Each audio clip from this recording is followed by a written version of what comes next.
This program is a video presentation via Zoom of the Civil War Roundtable of the District of Columbia. Founded in 1951, the Roundtable hosts monthly presentations at a location near Washington, D.C., more recently at the Fort Myer Officers Club. For more information, go to www.cwrtdc.org. I'm so glad to have John here for our kickoff program, for our program year. I learned about John's particular interest about participating in the North-South Skirmish Association, and I thought it would be wonderful to have a presentation on weapons. And John's interest in the Civil War began more than a century ago when he first read Bruce Catton, and who was one of the founding members of this roundtable. And I guess a lot of us were bitten by the bug by reading Bruce Catton. But since then, Civil War has always been a regular part of his studies. I think we're ready to hear your presentation now, John, on his presentation on Was the Civil War the First Modern War? Advances in Weapon Technology and Their Effects on Tactics. Welcome, John. Take it away. Thank you, Kurt. Again, my interest in doing this lecture grew from my participation in competitive target shooting, particularly with the U.S. International Muzzleloading Team, the South Skirmish Association, and the National Muzzleloading Rifle Association. All of those groups sponsor matches for a variety of black powder muzzleloading arms, handguns, long arms, what have you. And if we have time at the end of the lecture, I can talk more about that. I'll also speak about some of the major developments in small arms and necessarily look at training that was typical of the Union and Confederate forces. Now, again, the American Civil War is often described as the last of the Napoleonic Wars and the first of the modern wars. Additionally, it's argued that the rifle musket was perhaps the most important single technological advance that made the Civil War modern. For example, Craig Simmons, a professor emeritus at the Naval Academy, where he taught for 30 years and was chair of the history department, wrote this, published in the June issue of the 2021 issue of Naval History, which is published by the U.S. Naval Institute. Quote, scholars often point out that the Civil War took place during a time of dramatic, even revolutionary technological change. Indeed, one of the things that makes the war so fascinating is that it straddled a period in which the character of war itself manifested both the romantic imaginings of Sir Walter Scott, as well as the bitter realities later described by Erich Maria Remarque. It was both highly personal, horribly efficient, and this was in part because of the extended range and accuracy of the rifle musket and the mini ball. Oh, if he had not written that last sentence. Well, greater range and accuracy compared to what? What you're looking at, you're looking down the barrel down a gun barrel. These spiral grooves are what rifling is, okay? This compared to what? A smooth bore. And a smooth bore was essentially a pipe, really nothing more than that. The idea of the spiral grooves inside the barrel gave the bullet, caused the bullet to spin on its longitudinal axis. And in doing so, it gave it a kind of gyroscopic stability that caused the bullet to fly straight, resist wind drift, and to some extent extended its range. On the right hand, we have the mini ball.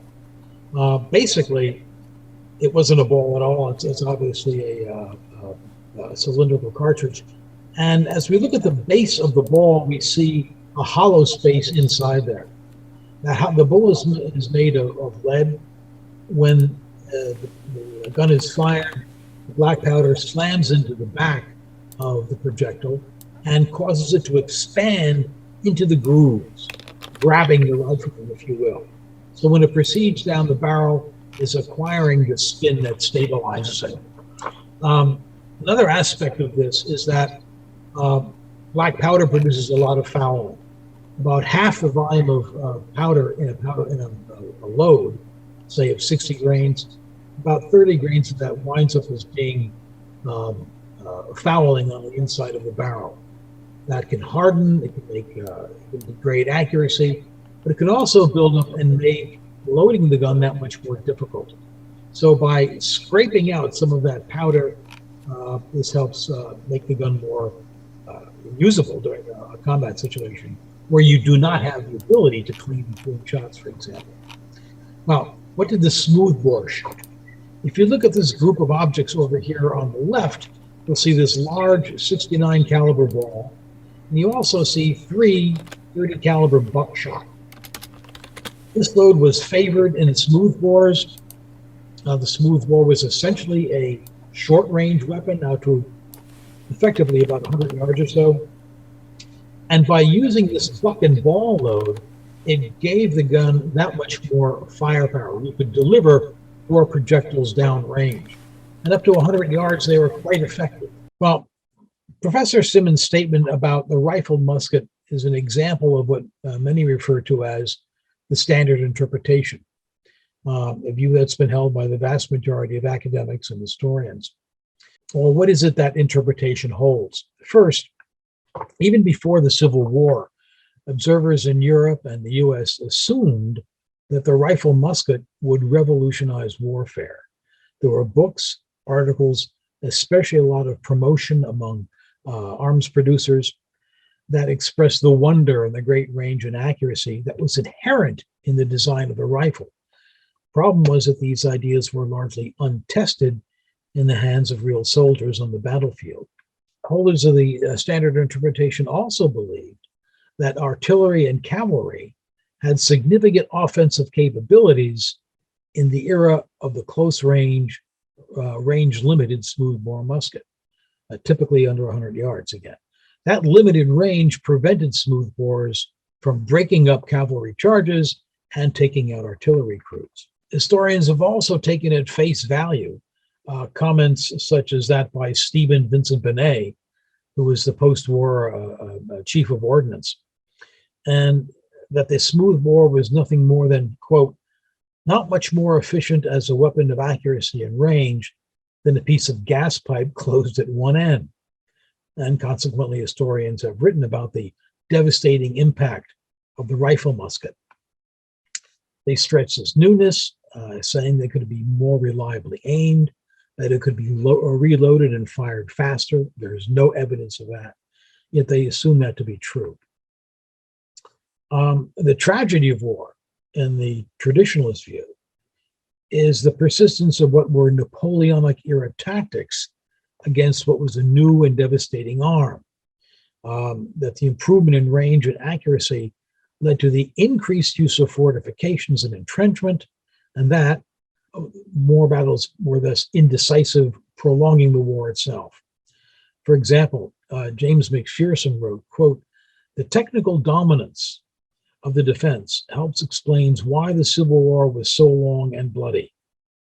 The rifle and the trench ruled the Civil War battlefields as thoroughly as the machine gun and trench ruled those of World War I.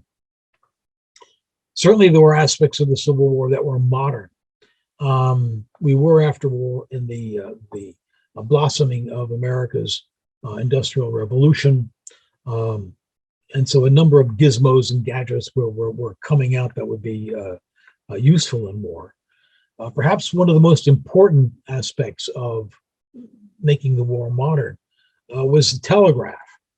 The Union Army telegraph was staffed by professional signalers. By the end of the war, it represented really an astonishing array of services, feeding the central government with strategic intelligence on an hourly basis and even in great detail. Also important, but certainly less spectacular, was the use of wigwag, the idea of using signal flags and lanterns to transmit information across the battlefield. There was a particular increase in the trackage that was laid by the Union Army. They did an extraordinary job of providing moving people and material around. You could ship, if you will, move an army from one theater of war to another in a matter of days rather than in weeks. There was the development of all source intelligence, which married information with analysis. And there were other things. One of the things I found most interesting, for example, was the use of entanglements. For example, at Fort Sanders in Knoxville, the Union used such entanglements with some success. And finally, there were things that made the environment for the soldier, both in the camp and the march, more livable. In particular, the rubber ground sheet. Seems like it's simple, but it's better to sleep on. There was a portable one-man shelter tent, some canned foods and things of that sort. And finally, the press. It was vigorous, and it played a key role in shaping public opinion and about how the war itself might well be conducted. Now, as far as alternatives to the standard interpretation go, and they focus primarily on the rifle musket itself. In 1986, Patty Griffith, who was a senior lecturer in war studies at the Royal Military Academy at Sandhurst, published Battle Tactics of the Civil War. In 2008, Earl Hess, an historian specializing in the Civil War at Lincoln Memorial University, he published The Rifle Musket in the Civil War. And in 2013, Alan Guelzo published Gettysburg, The Last Invasion. These academics and others took issue with that standard interpretation. Essentially, they maintained that the rifle musket had limited effects on Civil War combat, and mostly in the areas of sniping and skirmishing. The whole of the main battle line was little affected by the rifle because Civil War soldiers never used the capabilities that were inherent in the arm because of an almost total lack of training. The rifle musket simply couldn't realize its potential. While some skirmishers and snipers were capable of using rifled arms, and sometimes to astonishing effect, these were men who had civilian experience as good marksmen and or received specialized training. They were relatively few in number. In fact, Berdan's sharpshooting corps was disbanded in 1863, and the members sent back to their original units. In sum, the rifle musket was still a musket. It was still a single-shot muzzle-loading arm whose rate of fire was the same as that as the old smoothbore muskets. Now, while a rifle musket could hit a man-sized target and ranges up to 200, perhaps 500 yards, there are a lot of difficulties that prevented soldiers from doing that. As I've said and will repeat, there was a lack of training in musketry and range estimation. There was battlefield stress, fear, noise, confusion. Vision became obscured because of heavy volumes of smoke from black powder generated by thousands of men firing their men in unison. And of course, field conditions, boulders, rocks, trees, crops, topography, what have you. Well, the question too was the use of the smoothbore musket itself all that ineffective? Well, at a range of 100 yards or less, one could argue that the Buck&Ball load may well have been superior to the rifle musket as a single projectile. The French conducted a series of tests, and they found that on a 6-foot by 20-foot target at 100 yards, there were 70% hits. At 260 yards, 42% hits, and 16% at 300 yards. Now, keep in mind that these targets were essentially what would be a group of men in a line. They were not individual targets. There was a range of engagement and rates of fire. The average range of engagement in 1861 to 1862 was approximately 124 yards.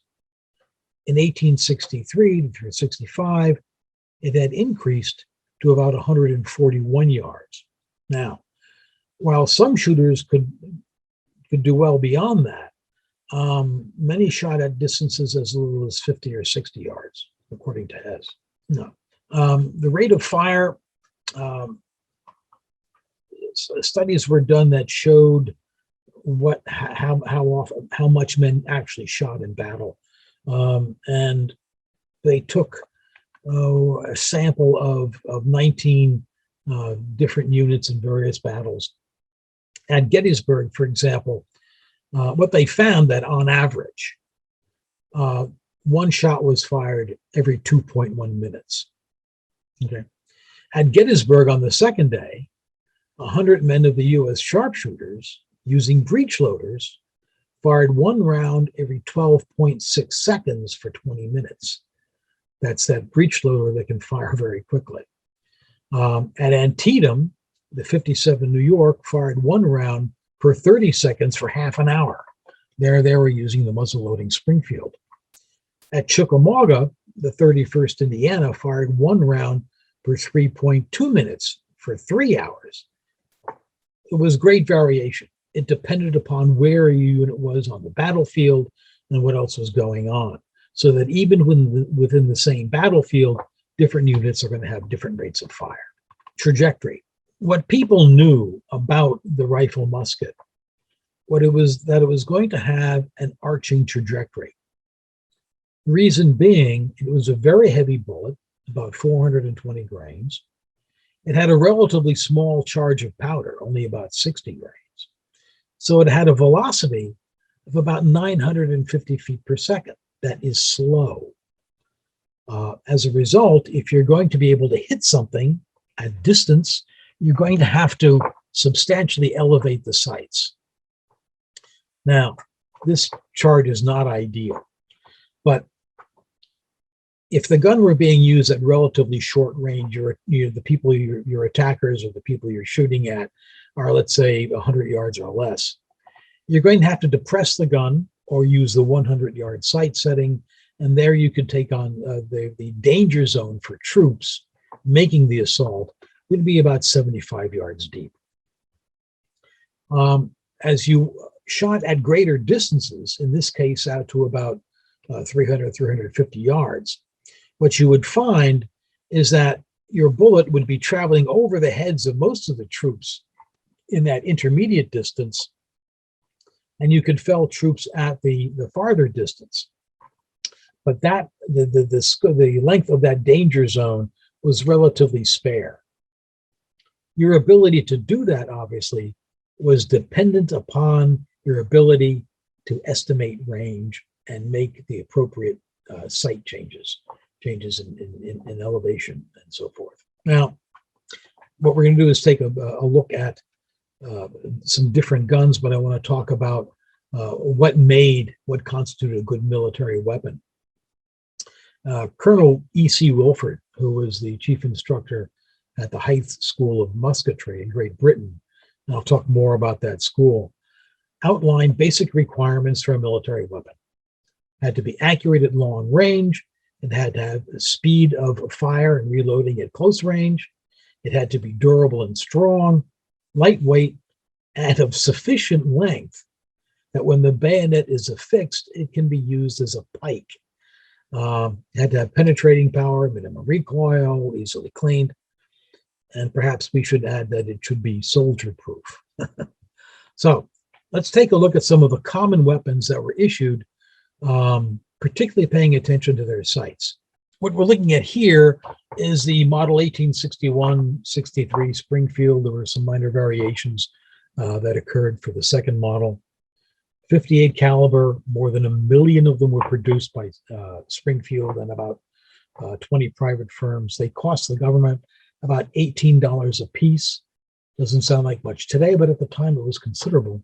You'll notice that it has a relatively small sight. And what I'm going to do is this is a blow up of that. This particular notch would be used as your standard battle sight setting, good up to about 100 yards. It then had leafs, which could be raised. And this was a standard setting for 300 yards. Now, if you're able to judge distance and you know that your target's at or about 250 yards, well, then you're going to have to aim a bit lower. By contrast, if they're at about 350, then you know you're going to have to aim a little bit higher to account for that drop in the bullet's trajectory. Same thing is true with the 500-yard settings. The next gun, the Springfield and the Enfield were the most popular Civil War long arms. There were dozens and dozens of types of all sorts of arms that were used.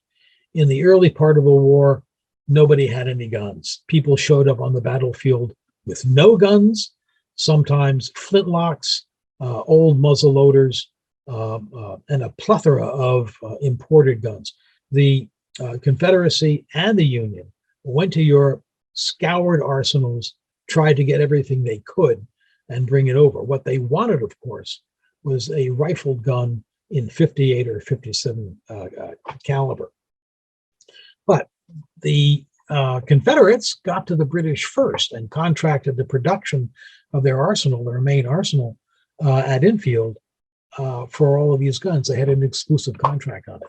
However, there were other rifle-making firms in Great Britain. We contracted with them. We also contracted for some Belgian guns that were produced. They were inconsistent in their parts. They were problems with them.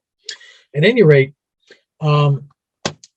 this gun was considered the most accurate musket. More than 800,000 of them were imported during the war. And what I want to do is to show you the wonderful rear sight on this gun. This front notch in this position would enable you to use the gun at a standard 100-yard setting. You could raise the sight by moving this slider up on this escalating stair step thing. And if necessary, you could flip the sight up vertically and use it out to 5, 7, 8, out to 1,000 yards. None of these guns had adjustments for windage. You would have to estimate that. And the only way you could was through training and experience. The Lorenz rifle was also fairly popular. We saw a lot of these in the Western theater. They weren't particularly noteworthy in their performance, but they were reliable and there were fairly large numbers of them. Next, we come to the Sharps Carbine. The Sharps was made in a rifle version with a long barrel. This is a picture of one with a short barrel, a carbine. It was actually 52 or 54 caliber, and it used a combustible linen cartridge. It was a breech loader, a favorite of cavalry. When cavalry used carbine, used the guns, typically cavalry would fight dismounted. But in order to use this, you would lower this lever, cock the hammer to its safe position. You would have to then, when you lowered this, you would lower a breech block, and then you would have to insert by hand your cartridge. Now, the linen of the cartridge was treated with potassium nitrate, and potassium nitrate, when it is sparked, will burn aggressively, very quickly. One would close the action, cutting off the back of that cartridge and exposing the gunpowder that was in the cartridge itself. A musket cap would then be put on the nipple, and you'd fire it and repeat that process. This was perhaps one of the most important advances in firearms technology during the whole war.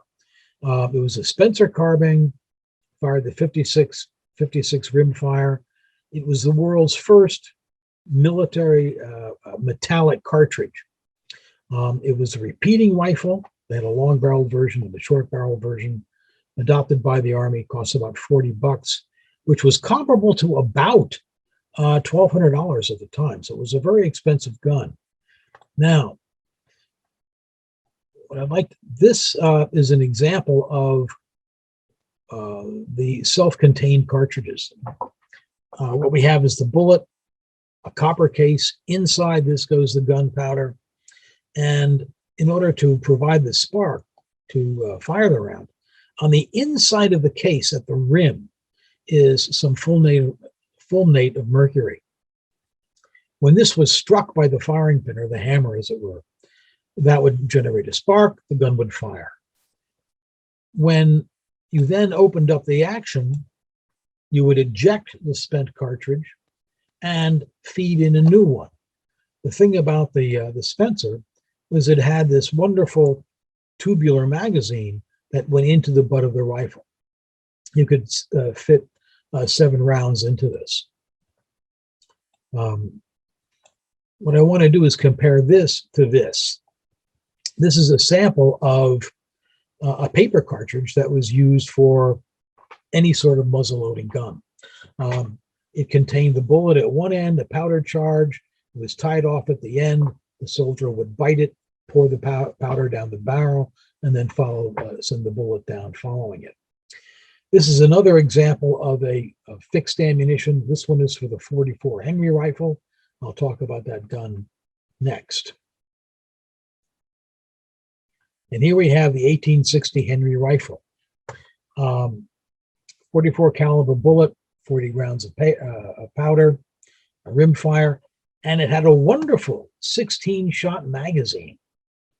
This is very impressive. This was the predecessor to the standard Winchester rifle. You're probably all familiar with that.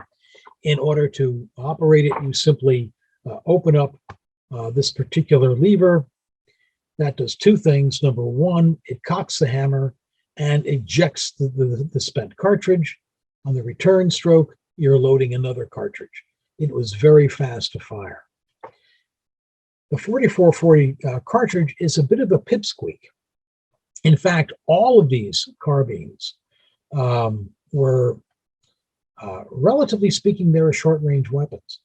The Sharps rifle fired a larger cartridge and had a larger capacity, but still in all, these, for the most part, their carbines were relatively limited in their power. $40 price tag, relatively expensive. Only 6,000 to 7,000 of them wound up being obtained by the Army, and a good number of these were purchased with private funds. They were the favorite of skirmishers and scouts. A lot of them turned up in the Western Theater. And at one point, John Mosby was surprised by a scouting party and got into a bit of a shootout.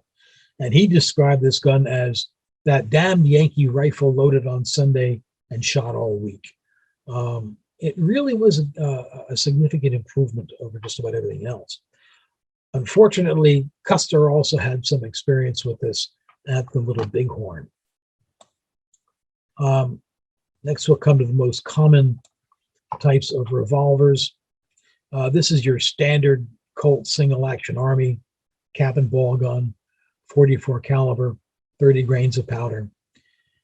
What surprised me about some of these statistics in terms of velocity was, depending upon how much powder you're using, could be anywhere from 550 to 1,000 feet per second. That is pretty hefty for a 44 caliber bullet. The idea that these things were effective out to 75 yards is probably more theoretical than practical. In practical terms, from point blank, 10, 15, 20 yards, that sort of thing. About 127,000 of them were made. When Colt started selling these things to the Army, he was charging them $20 a crack. There were complaints. He lowered his price to $14.50.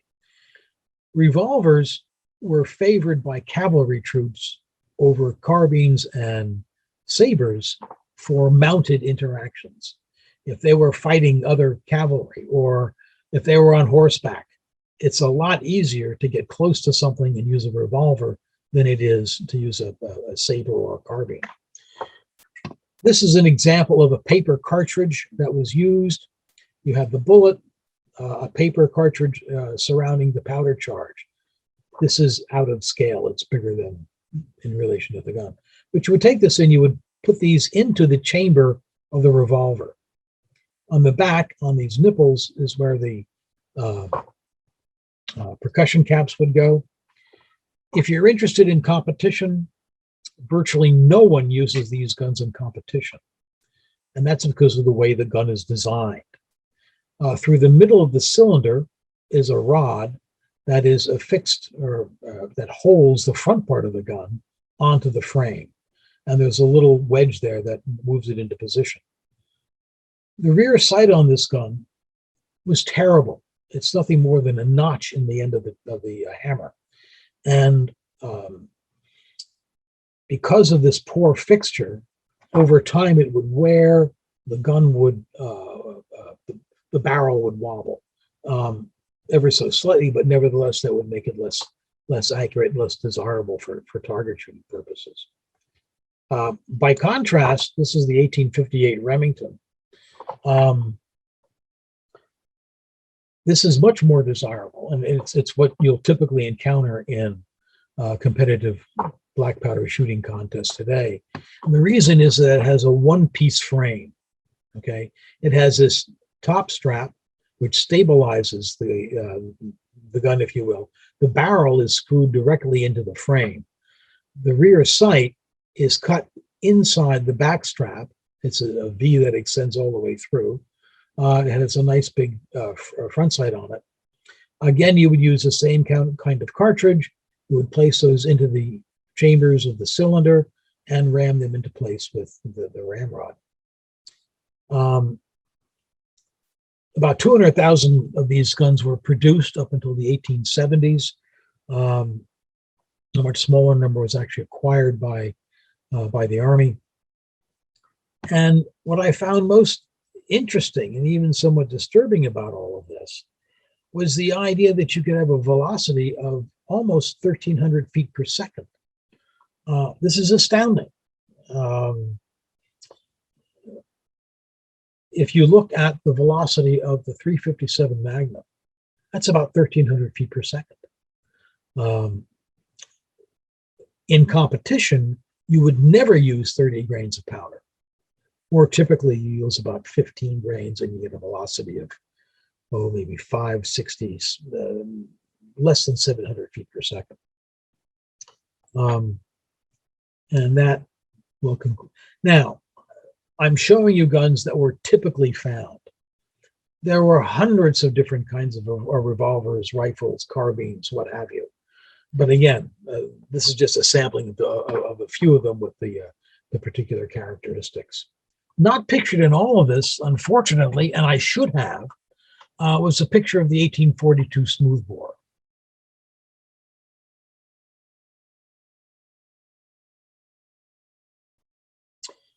It was a gun that was commonly encountered in early stages in the war, initially issued to federal troops as well as state militia units, with 69 caliber.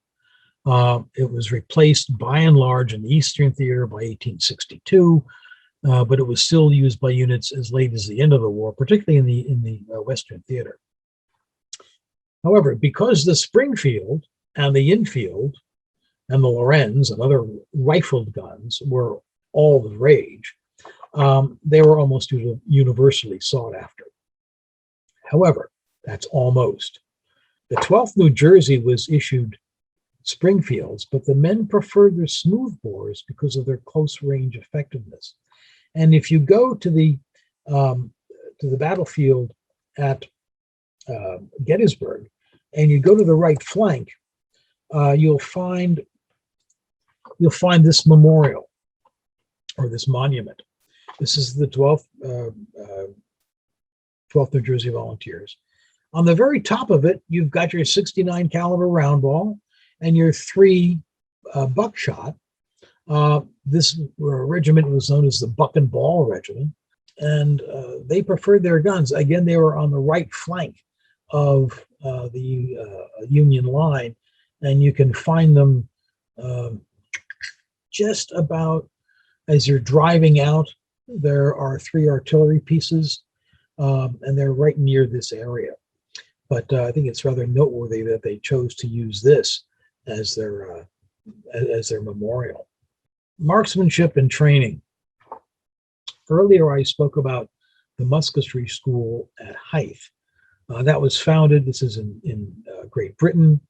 The British established this in 1853. It was near Dover, and it was on a wide strip of beach that allowed practice up to about 1,000 yards. Importantly, the school had a regular staff of instructors, and from each line of regiment, from each line of regiments, 10 men and 2 officers were assigned to attend the school. And they would be trained in shooting skills, target practice, very heavy emphasis on estimating distances and making sight adjustments and what have you. And they were instructed how to train others. That was a key part of the training. This was not a short-term thing. This was a 2-month intensive instruction, after which those 10 men and the officers went back to their regiments, and they in turn began to train their riflemen. British soldiers were trained to hit a target 6 feet by 2 feet with a 2-foot diameter bullseye. Out to 600 yards, those targets, if you hit the bullseye, you got 2 points. From 650 to 900 yards, they had 3-foot bullseyes, and any man scoring a total of 7 points with 20 rounds was designated as a marksman. What's also interesting is that British militia units who had not been issued the new rifle muskets were still required to practice estimating distances, as this was key to using the mini ball rifle. By comparison, in the Confederate Army and in the Union Army, well into the war, training in musketry, with rare exception, was ignored. What was needed was serious and persistent training that would have perhaps produced better shots. The training that did take place was sporadic, uneven in quality, and there's no evidence that it appreciably increased fire effectiveness. The problem was that men had virtually no exposure to the mini ball rifles, the rifle muskets, before 1861. The guns were simply not available to hunters. Stephen Vincent Benet, who served in the Union Ordnance Department during the war, later wrote, quote, "But little attention, strange to say, was bestowed upon rifle instruction, and tens of thousands of men fired in battle the first shots with the Army rifle. Thus, the value of the rifle as to accuracy was in great degree lost for want of proper training of the soldier." Now, the effect of this lack of training was that soldiers opened up on each other in the first 2 years of the war at an average of 124 yards. This gun was supposed to shoot to 500 and 1,000 yards. No, 124 yards was a typical range of engagement. Later in the war, it increased to a walloping 141 yards. Obviously, quite insignificant. What we have is a comparison of a perfectly aimed rifle, musket, rifle, and musket. There was a distinction in the nomenclature. If you had a rifle musket, it was a gun that was originally perhaps manufactured as a smoothbore, sent back to the arsenal. They would cut rifling in the barrel or put a rifle barrel on it. A rifle was a gun that was made as with a rifle barrel, and a musket, in that simple term, is a smoothbore. Again, we're talking about the probability of a hit at distances up to 1,000 yards with different firearms. The blue line is the 1861 Springfield, and if you were shooting at a distance of about, maybe 250 yards, up to 250 yards, maybe 300, you had a 100% chance of making a hit on a 2-foot circular target. Again, a perfectly aimed shot. And you would have roughly the same performance with the infield. With the smoothbore, no. The smoothbore up to about, maybe 175 yards, 150, you would have the chance of a 100% chance of a hit. But as soon as you went to anything over, even to 200, that dropped to 20%. As range increased for both the Springfield and the infield, you can see the numbers begin to drop. At 300 yards for the Springfield, you got a 60% chance, similar for the infield. At 400 yards, roughly 30%, maybe 40% for the infield. Well, the infield out to about 500 would be still about 40%, and it would quickly drop off. A good many Civil War commanders understood that soldiers needed training. Major General George Meade tried to familiarize men with the use of their arms in preparation for his spring campaign in 1864. This is after the Battle of Gettysburg. Late, huh? He sent a circular authorizing the use of 10 rounds per man for practice. And he wrote in this circular, "It is believed there are men in this army who have been in numerous actions without ever firing their guns. And it is known that muskets taken from battlefields have been found filled nearly to the muzzle with cartridges." Well, this situation existed again after the army had been in the field campaigning for almost 2 years. Now, at Gettysburg, about 27,500 rifles were recovered from the battlefield. Of those, 24,000 were found to be loaded. That's about 87%.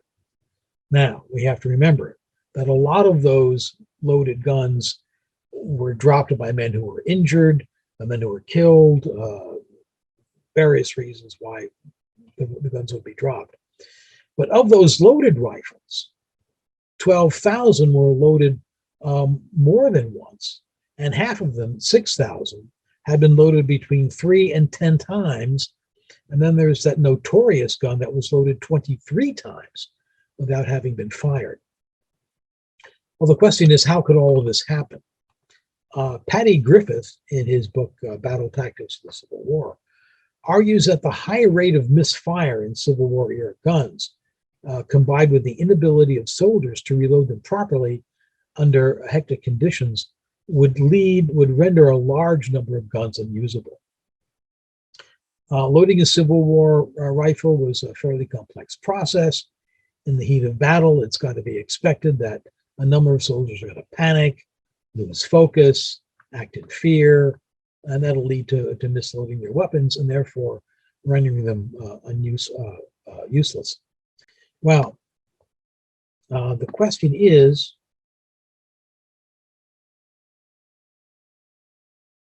hello, my name is Ed Schneeman. I'm with the 8th Regiment Virginia Infantry of the North-South Skirmish Association. I'm also with the United States International Muzzleloading Team.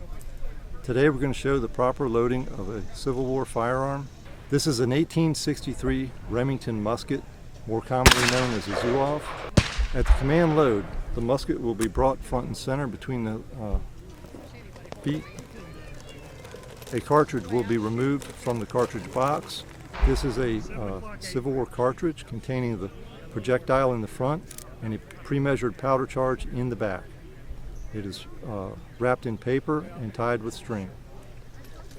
To load the musket, the paper is ripped.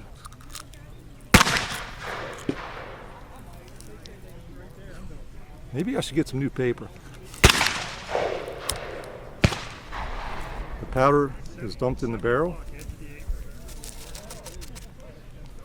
The bullet is removed.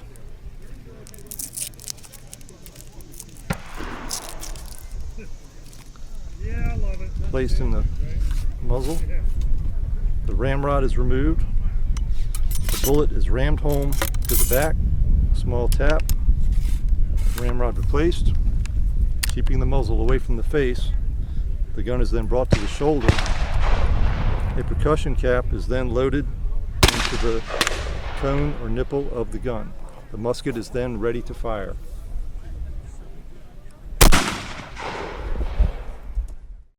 So again, it's a fairly complicated process. By the way, When you were looking at Ed, you got a close-up of his hands and his fingernails, and they were all black and dirty.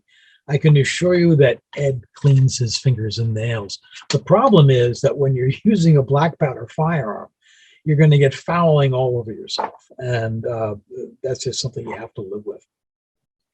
Now, there was also an interesting psychological issue at play in terms of why was it that a good number of men did not fire their weapons. Lieutenant Colonel Dave Grossman wrote a book on this and a number of other topics related to it. He was a U.S. Army Ranger, a paratrooper, and he was a former West Point psychology professor. And in his book on killing, he deals with the psychological impact of killing in war. And he notes that for many men, killing someone is psychologically paralyzing and terrifying. He noted that many soldiers would not shoot at the enemy because of a psychological phenomenon or fear-induced logic that said that if I don't shoot at you, then you won't shoot at me. Another possible reason he cited the statistics for the large number of soldiers who did not shoot was perhaps they wanted to give the appearance to their fellow soldiers that they were actually participating in volleys. In any event, he noted that a soldier could perhaps mimic a rifle's recoil and give other people the impression he was participating. But in the end, there were some number of men who were psychologically unable or unwilling to fire at the enemy. Finally, holders of the standard interpretation have written that they talked about the devastating impact of a rifled musket. I have a chart which I want to show you. This chart shows that the casualties in various battles were roughly unchanged from the early 1700s all the way through to the Civil War, despite the fact that there were changes in technology.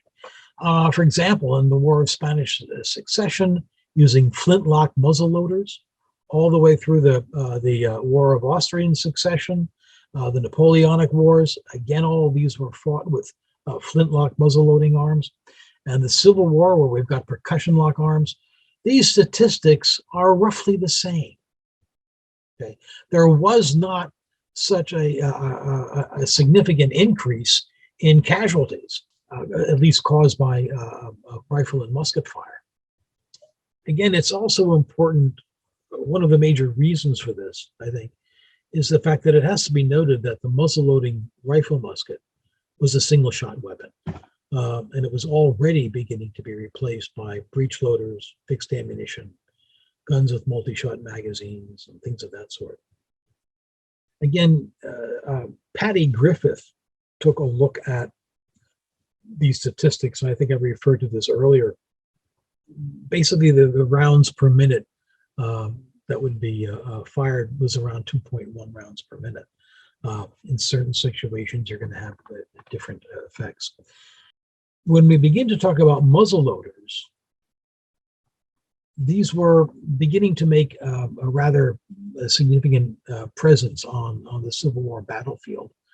Not enough really to turn the tide of major battles or to give one side a definite edge. But they did show a significant increase in that rate of fire.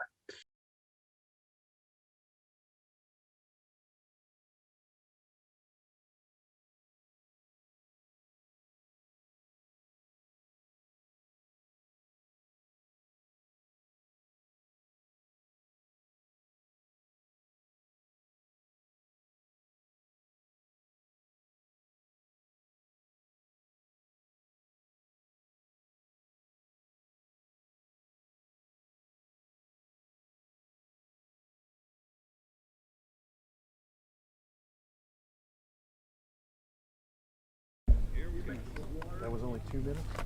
Yeah, that's right, because I got 9 shots. Yeah.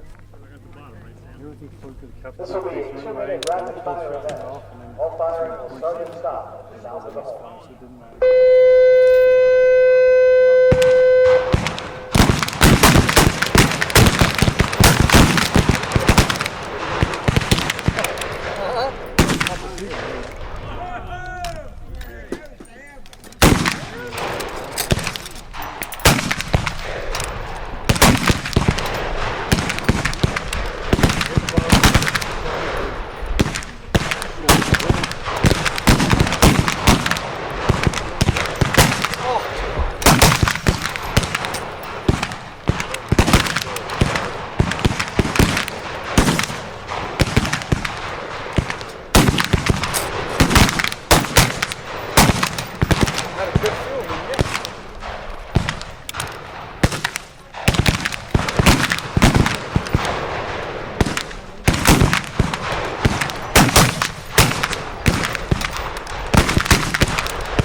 I want to point out that the fellow who was on the right was extremely fast for a muzzleloader. He was also very accurate. He managed to get, during the match, he managed to get off 9 shots and have 7 hits. He was really very good. The guns they were using have become quite popular for the breech loader matches because that particular rifle, the Maynard, is noted for its accuracy. It's also noted for the fact that the barrel heats up because there's no part of the wooden stock to shield your hand from the heat. And if you're going to shoot it, you have to wear a protective glove. In the early 1500s, militaries were evaluating their tactics to acknowledge advances in weapons technology. In particular, in the U.S., that would evolve into how that weapons technology evolved into the Springfield rifle. Consistent with the idea that the gun would have greater accurate range, then Secretary of War Jefferson Davis wanted a revised system of infantry tactics in a manual of arms. What was the then current manuals were written by Wilfred Winfield Scott in the 1830s, and they were heavily based on French tactics dating back to the early 1700s. Scott's tactics focused on masses of men firing volleys to concentrate their firepower either on the march or on the battlefield. By the 1850s, the tactics and movements prescribed in Scott's manuals were considered too slow and obsolete, as they were essentially written for flintlock guns.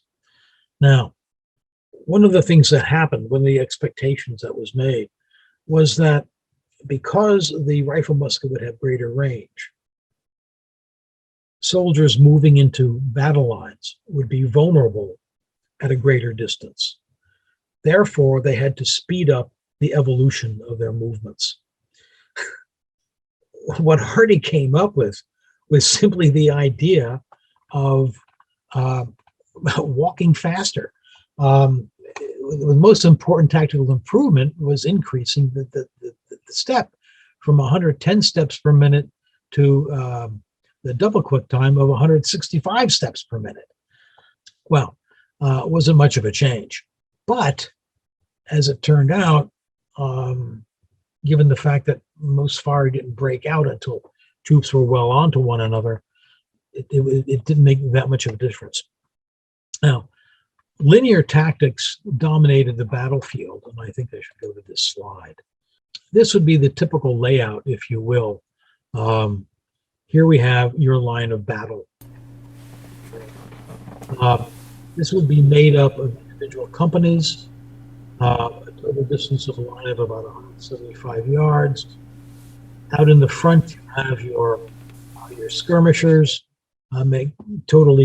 comprising total about 2 companies, if you will. A company at this time could vary anywhere from 40 to 100 men. So you have anywhere from 80 to somewhat more than that in terms of skirmishers. They would be scattered out along the battle line and well in advance of the main battle line, about 500 yards. They'd be able to do a number of things. Most importantly, they would screen your troops as they were forming into battle. They were able to identify vulnerable areas in the enemy's battle lines. They would be able to hinder their progress in moving into position, things of that sort. As the battle progressed, they would go back into the main lines. 200 yards to the rear, you would have your companies that were held in reserve. Your major officers would be in these positions. And most important, you would have a right guide and a left guide. And your regimental colors that would help orient and keep the battle line, keep the soldiers together. And soldiers would want to be able to see their battle flag, their regimental colors, so they knew where to go. They knew where their unit was moving. One must remember that once the shooting starts, hearing commands is virtually impossible. One of the few ways of doing this was to lead men, was to have them follow the colors. You'll notice that in virtually every single Civil War battle, somebody was always shooting the guy who was holding the colors, because it was critical in terms of being able to move and control your troop movements. And the guides, as I said, would try to, as gaps were torn in the lines, they would try to help consolidate these and keep them together, have them move forward. One of the things that I find amusing was that this is where your field musicians would be located. And of course, your staff, your mounted colonel here, your staff, quartermaster, sergeant aide, what have you. Quartermaster was important because at some point you're going to have to bring more additional ammunition up to the line. When lines were moved into position, they would close with the enemy. They might be moving in on an enemy that's in the field or possibly entrenched. Volley fire would be ordered anywhere from 100 to 50 yards. Obviously, the intent of volley fire was to bring as much firepower upon the enemy, to concentrate it and hope for the greatest effects. Volley firing was good, and maintaining the positions was good for the first couple of volleys. At some point, both sides would start blazing away at each other. The air would be filled with smoke. Accurate shooting would be difficult. The roar of gunfire made it all but impossible to hear commands. Confusion was rife in the system. At that point, the guides and the company officers are trying to maintain the cohesiveness of the units, causing ranks to close up and move forward and keep in a line. If the fire on both sides was so intense, sometimes soldiers would be forced to the ground behind a small rise or other terrain feature. Fighting could also go on a very long time in that circumstance. It did particularly at Second Manassas. In another situation, it may be time for the forward rush into the enemy with bayonets and melee fighting to begin. Obviously, there are many situations that occurred on various battlefields. In sum, the rifle musket was pregnant with possibility. It was accurate out to an extended range. It offered the opportunity for significantly reducing the size and inertia of forces moving together. However, there was a failure on the part of military leadership on both sides to implement marksmanship training, as well as the critically important range estimation. The training that did take place, was sporadic, uneven in quality, and again, no evidence that appreciably affected fire effectiveness.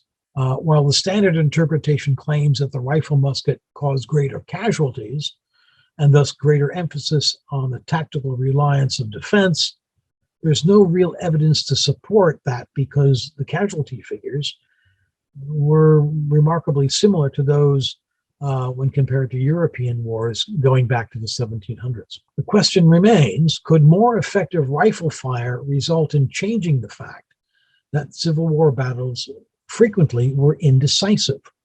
Could more accurate fire result in changes to use of linear tactics and the development of more flexible open tactics? Could more accurate fire contribute to ending the war sooner? Your thoughts on that would be appreciated. And that concludes my lecture. Thank you very much, John. That was very interesting. We do have some very good questions, and one that you might have answered already, and I'll open up mics for folks, but let me just mention one thing. I read that General Sedgwick, the highest ranking Union officer that was killed towards the end of the war by a sniper, and I was wondering whether that's been confirmed, or was it just the case that there was somebody that just knew how to use the rifle at a longer distance, and he was used to ineffective fire from ranges that he was used to, and was not ready for a rifle that could reach to the point where he was. I don't know if you've looked at that. There were riflemen, obviously trained sharpshooters. As part of their training, they had to be able to hit what was essentially a target the size of a pie plate at about 200 yards, shooting offhand. That was a substantial accomplishment. Sometimes sharpshooters were capable really of sometimes astonishing things, but they were relatively few in number. And as a general proposition, they didn't have any really major effects on battles. Occasionally, you would knock out an important officer. There's always things like that that are mentioned, but sharpshooting did not play that much of a key role. We'd like to think it did, but there isn't much evidence that to that effect. In fact, the U.S. Sharpshooters under Berdan were actually disbanded in 1863. Okay, thank you. Before I forget, I think John Anderson has a weapon he will want to show folks, but let's go ahead and go through these questions, see how many we can get through.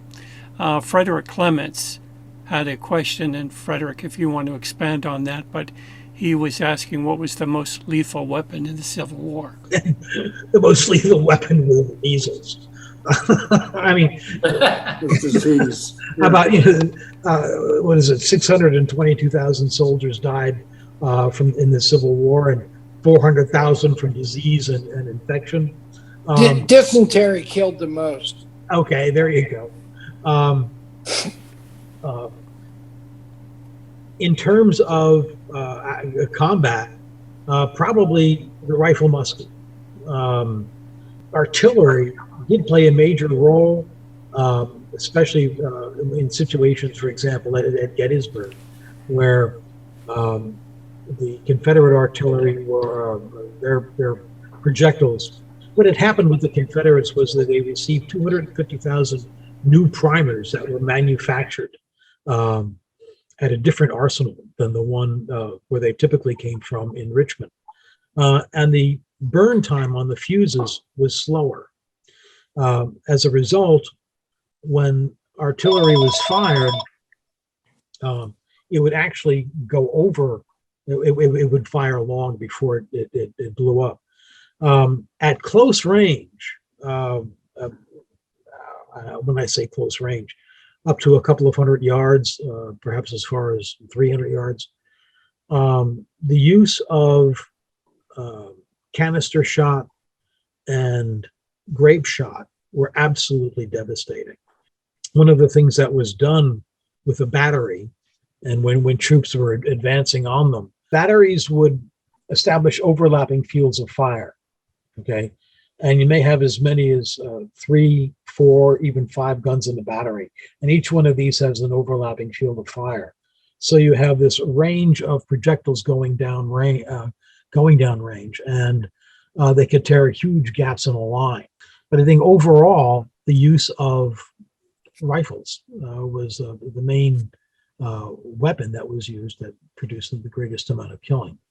But as John pointed out, it was disease.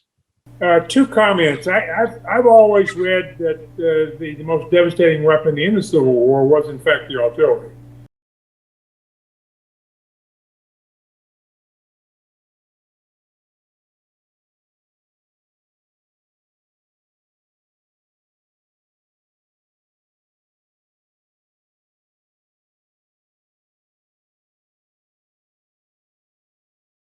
And back to General Sedgwick. From what I've read, the Confederates fought, I won't say a number, but they bought a few Wentworths, which were sniper rifles, and they were good in a trained person's hand out to 1,000 yards, and that is supposedly what killed General Sedgwick. I've actually fired some of those guns, and I was in a shooting match out in Tennessee, and what we found now, you have to remember, that particular gun fired about 2 versions of it. One that fired a 6-sided projectile rather than a round one, and the other one had a round bore. What we found in the match, and this is going out to 1,000 yards, was that in the intermediate, the mid-range portion of the match, out to about 600 yards, those rifles were competitive with conventional target rifles. They were not designed as target rifles. They were designed as military rifles with fairly good sights, but they were still military rifles. They were competitive out to about 600 yards. But once you got beyond that, they fell well behind. The idea of hitting a man at 1,000 yards with anything was nigh unto impossible. It was extremely difficult. When we target, and I was a member of the U.S. International Muzzleloading Team, and I shot long range, and when you go to the 1,000 yards, you know precisely how far that target is. It's not moving. No one's shooting back. The main thing you're concerned with once you get on the shooting line is looking at the wind, doping the wind, figuring out what how that's going to affect your elevation and your windage, and then taking your shot. It is possible to hit someone at 1,000 yards. It's also highly unlikely. The Whitworth was a very good gun. It was also very expensive, and there were very few of them in number. Some of them were actually fitted with a telescopic sight. You're right in the fact that they were very effective arms, but there were very few of them, and they really didn't. None of those guns had a particularly. They didn't really change the course of a battle. But they're fun to compete with and fun to shoot. Let's see. There's a couple of questions that kind of overlap. One is by Bill Dickinson asking about the advancements in ammunition and where it came from, and then another question is whether the supply of ammunition really was a factor in determining weapon selection. John Anderson has asked that question. Despite the fact that the Confederacy had problems in producing ammunition and things of that sort, from what I have read, there were no particular battles in which a major ammunition shortage curtailed, where they couldn't participate in battle. Obviously, one of the things that occurred was as troops were on the line firing on a periodic basis, men from a particular company or regiment would be sent back to where the ammunition was held, and it was brought forward. So ammunition was an inadequate supply. There were problems with the quality of gunpowder at various times. The North was able to produce a better quality, more consistent quality powder than the South. South got a lot of its powder from Great Britain. What was the other aspect? Oh, yes, in terms of development of the technology of ammunition. We started off with a simple muzzle-loading gun. That is to say, gunpowder down the barrel, then a mini ball. The way this would originally have been handled, that is to say, back in the period of the flintlock and other guns, soldiers would have a powder flask. They would have poured a measure of powder down the barrel. Then they would have taken a ball and rammed it down. Next, you had the paper cartridge, and that was a unit that contained the powder, the bullet, and with some of the smoothbore flintlocks, people were actually using part of the paper as a kind of wadding, and also they were using not all of the gunpowder down the barrel, but some of that in the powder in the flash pad. During the Civil War, we had those paper cartridges. The next innovation was a hybrid between what we would call fixed ammunition and the paper cartridge. You had, let me grab one and I'll show it to you. Yeah, my question was whether or not the basic components of the powder evolved during the Civil War with different formulations beyond what had been used in the past. Was black powder just black powder? Had the chemistry changed? No. In the production? It was standard black powder, potassium nitrate, sulfur, and charcoal. This is a cartridge for a Maynard carbine. It contains gunpowder in the cartridge. The lead bullet is placed on top of it.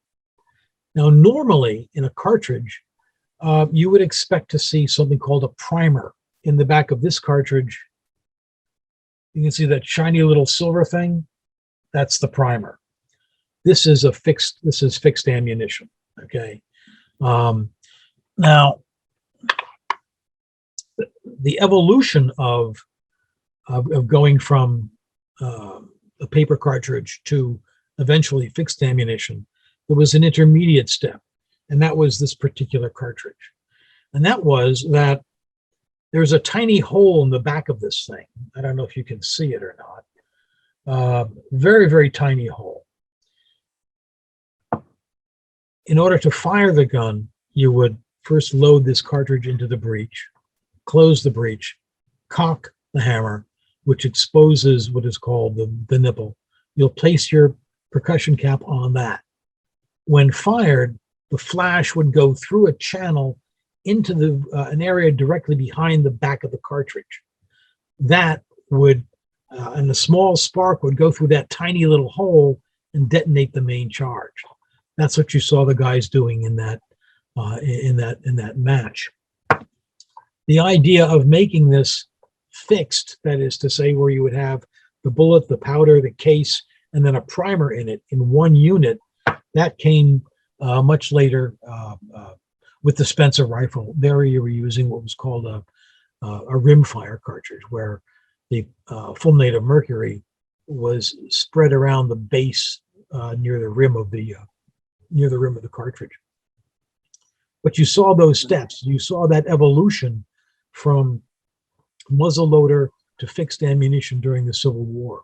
John, you had a follow-up question about whether what was the easiest ammunition to supply, and would that be determinative for what weapons would be bought? Yeah, I was interested in if the supply was more plentiful, or in other words, it was easier to manufacture given the constraints. Would that necessarily result in using perhaps inferior firearms just based on the availability of shot? For the most part, it's a heck of a lot easier to make a round ball than it is a musket than a mini ball. But that was never really much of a consideration. I think one of the things that prevented the South from using the Spencer rifle, because they were able to capture some of them, and they were able to make, they would have been able to produce a copy of it perhaps, but they didn't have the ability to manufacture the ammunition. Beyond that, I can't think of, I've never read that either the Union or the Confederacy had any particular problem with a definite shortage of ammunition. So they could use either, they could use a round ball gun or a mini ball gun just as easily. Bill Binzel, you had a question about revolvers? John, my question was, in a great presentation, not all may be familiar with revolvers and understand the difference between a double action revolver and a single action revolver. Hang on a second, I'll show you. This is a single action revolver. This is a reproduction of the Remington 1858. To fire it, you cock it, and it will only, in order to fire it, you have to cock it by hand each time. With a double action revolver, you would pull the trigger, and that would be able to cock the gun at the same time and then release it. The trigger would cock the hammer as well as release it. And of course, rotating the cylinder at the same time. Al Barna had a follow-up question on ammunition.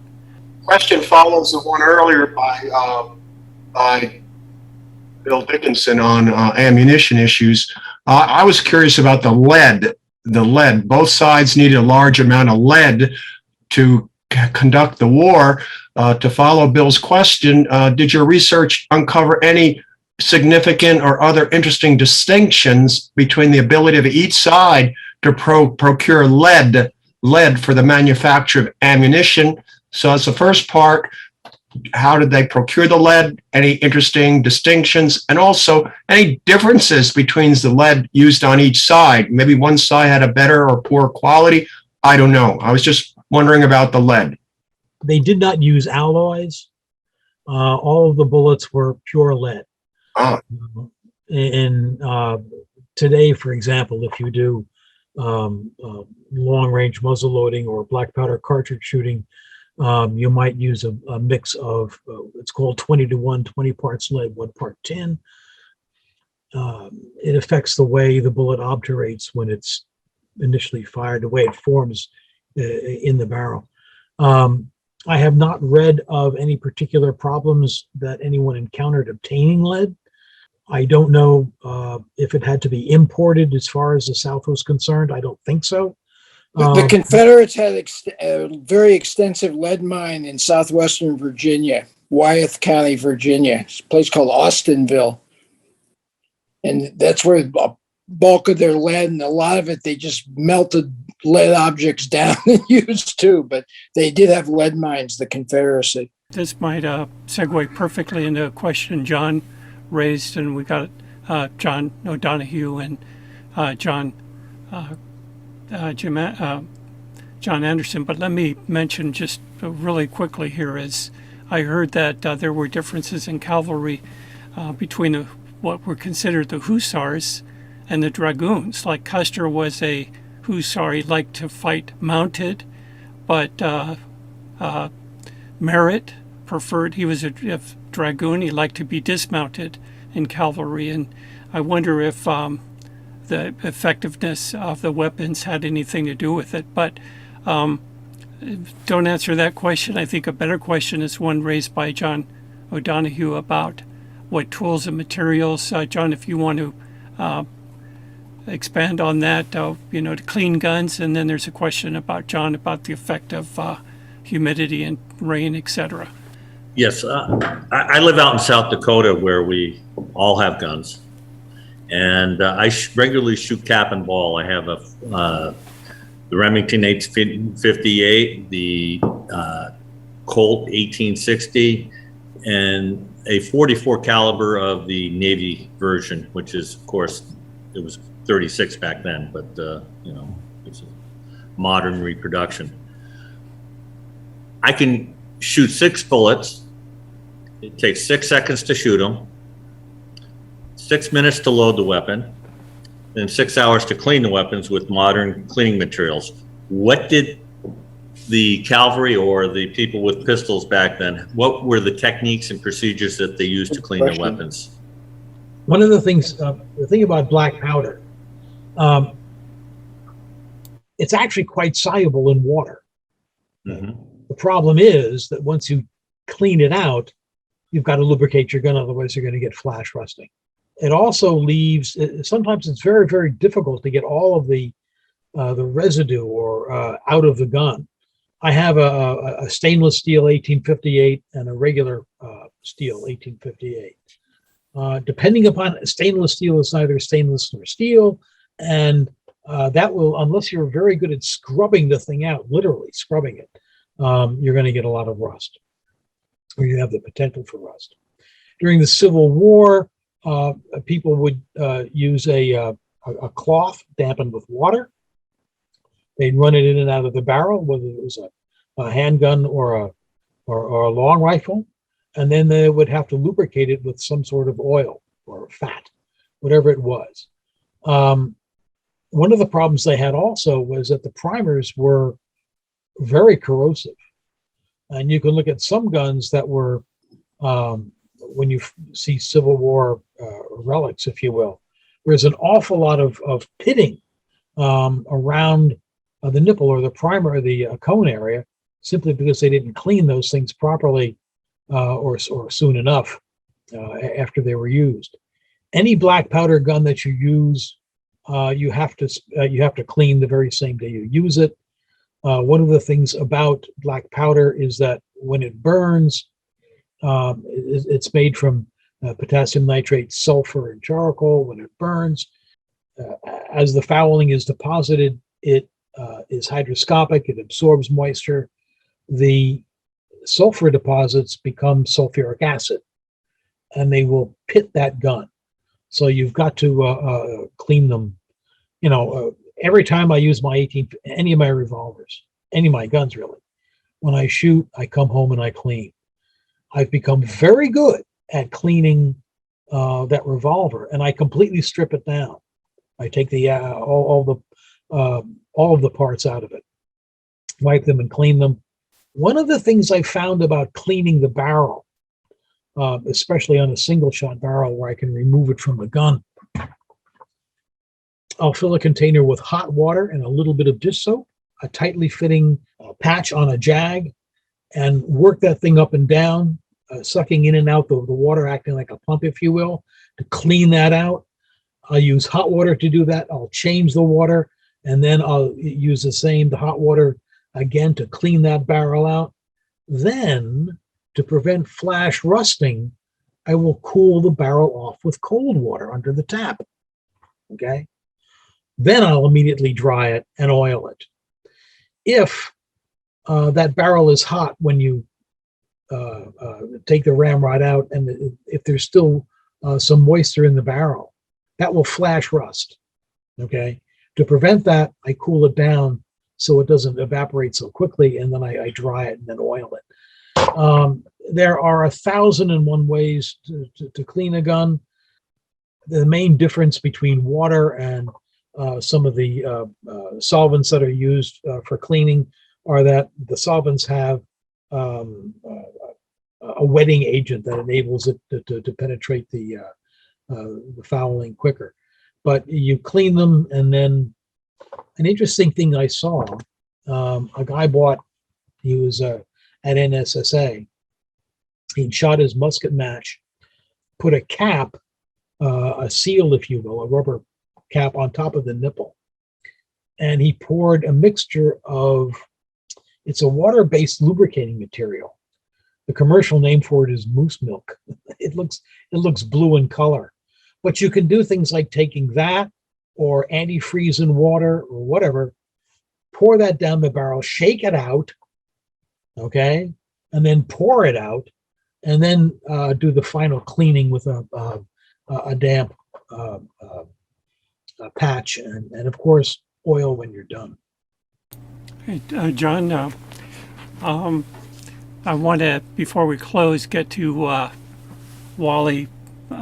He wanted to ask about the Smith Carbine, and also John Anderson had, maybe he's going to show us his rifle, but the question on the cleaning, what did they do during the Civil War? Because they didn't have all those kinds of chemicals. But typically what they used was water.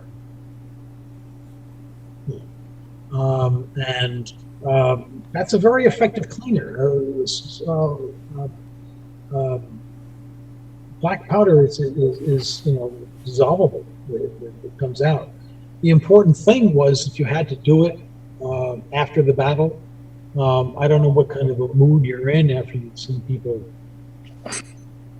butchered on the battlefield to clean your gun afterwards. But when they did clean their guns, they would have to use water and patches and probably a brush. I've never seen an actual cleaning kit, but they would use a brush as well as a jag, as it's called. And they would clean the barrels and the exterior of the guns. And then hopefully they'd be able to oil them in some way. A lot of the Civil War guns that we wind up using, the originals, especially at the N-SSA, a lot of people will buy a gun and have the barrel relined. They'll put a new finish inside the barrel because in a lot of cases there's a lot of pitting against it. Hey, Wally, do you want to ask your question? Yeah, I do. I have an original Smith Carbine, and I've never fired it. What's your thoughts on it? It used a gutta-percha cartridge, which I didn't think was probably terribly effective. A number of guys use the Smith Carbine at the N-SSA. You can buy a nice reproduction, I think, for about $100, $1,100, $1,200. There is a substitute cartridge that's used for it. It's made from some high-tech plastic, okay, instead of that gutta-percha material. And it's fairly durable. You can use it perhaps 2 or 3 times, but you're going to have to buy replacements. the gun was a good gun. It was reliable. It was accurate. It's easy to clean. It's a very nice gun. If the gun that you have is in good condition, don't shoot it. Okay. I have a gun that is in mint condition, same condition it was issued in, and I took it out to a fellow and said, maybe we can improve the trigger where I could use this thing in a match. And he said, no, you're not going to do that. It belongs in a museum. Don't shoot the damn thing. You know, if your gun is in good condition, you can decide whether you want to shoot it or not. Now, at the N-SSA, people use original guns and they use reproductions side by side. It makes no difference. You can use either one. For the U.S. International Muzzle Loading Team, we compete in international matches. Reproductions are in one category, originals are in another. Serial number traces to 1863, and there's no way I would fire that gun. The gentleman that gave it to me had a brass insert that he could use with it, but I've already made arrangements to donate that gun to a museum because it is a little out of the ordinary, and I will never fire it. I've got enough reproductions. Yeah, before we go, I think you're done with the chat, but I want to first compliment John because I actually learned a lot of this stuff from Earl Hess himself a few years ago. And they had him up at CWI, and I had to change my whole thing about presentation of the effects of the mini ball. But one of the things that's a little misleading about casualty figures, it is true that you may not have had increased numbers of casualties, but the effects of those balls is distinctly different versus the smooth bore. And what they do to bone, that's why they did close to 60,000 amputations in the Civil War because of that mini ball. It may have had not increased casualties, but the casualties were certainly more devastating because of the effects of that ball. All right. Hey, can we see John Anderson? Did you want to show your weapon? This is a hold on. Let me see if I can pin you. Hold on one second. Grandfather from the period, single action, 50 caliber. I don't know if you can see it here. You probably fired one of these, John. I think Custer was very fond of this particular rifle. I guess it was at the Little Big, or not this one, but so I know this came in late in the war. I don't know how much use it actually got in the war, but I think it was 1863 when it was introduced. Now, the Remington rolling block used fixed ammunition. Yeah. And I don't believe they were used until either the late 1860s or early 1870s. Right. But they did not appear in the Civil War itself. They were very popular guns. And Right. I knew that there's a particular shooting discipline called the black powder cartridge silhouette, where you shoot out to 500 yards as the silhouette spindles. And a lot of guys use the rolling block gun.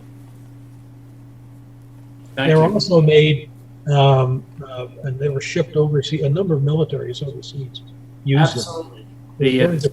The Norwegians. Mm-hmm.